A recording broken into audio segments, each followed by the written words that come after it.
I was on a little bit of a hiatus there for a while, and of course, the one time that I take a break, something pretty big happens. If you live under a rock, or maybe you just haven't been on Twitter in the past couple days, the Vancouver division of Capcom just shut down. They're gone. And to say that it happened out of nowhere would be an understatement. But of course, in reality, it was only a matter of time before this happened. And why do I say that? Well, okay, let's use my YouTube channel as an analogy for what happened. Here on YouTube, I make these videos as a hobby. It's not something that I do for a living. And if I did, I'd be living on the streets. And considering the way YouTube treats my channel recently with their, yellow piss dollar of death, I wouldn't make it very long. But this is okay because the money aspect of YouTube doesn't matter to me. It's just a hobby. But now let's look at Capcom Vancouver. Their company runs in the same fashion as my YouTube channel, where I stick to one thing, except they're not a hobby, they're a company. Capcom Vancouver only produces Dead Rising games, and I guess you can say they also make mobile games? I don't know, maybe? But at the end of the day, they are, or were, a Dead Rising company. The only thing they focused on was this one singular franchise. And it doesn't take a genius to realize that that's not a profitable idea.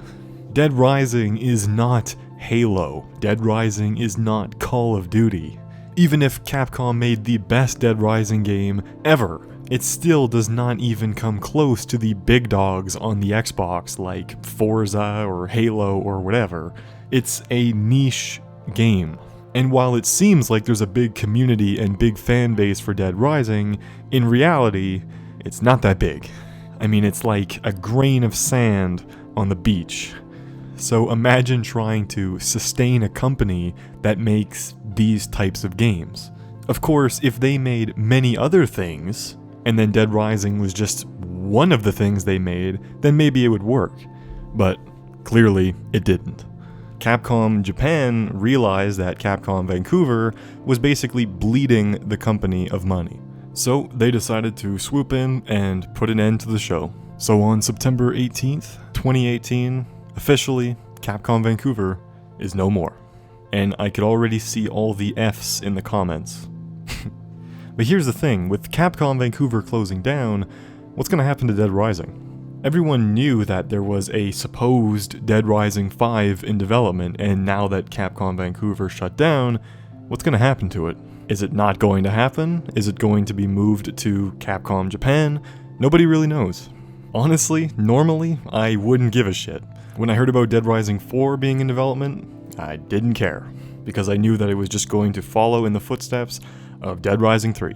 So under any other circumstance, if I heard about a Dead Rising 5 in development, I wouldn't care. But now it's kind of interesting because it's not going to be Capcom Vancouver anymore. I know they just shut down and it's kind of like pouring salt into an open wound, but we have to be real here.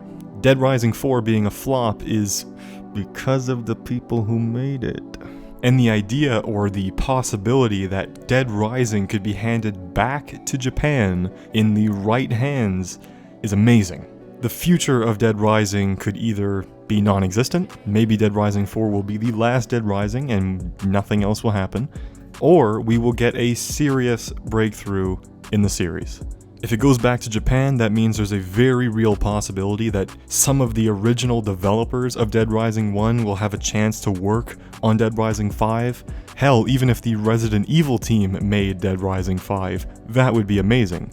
It's pretty sad that the only time I'm excited about a sequel of Dead Rising is after the closure of the company that's been making the previous sequels. I want to make it totally clear that I am not happy about Capcom Vancouver shutting down, because that means a lot of people lost their jobs. I had a lot of really good friends at Capcom Vancouver, so to see that they are now out of a job is just terrible, and I wish them all the best, and I hope they could find a profitable game studio or line of work that isn't so vulnerable like Capcom Vancouver was.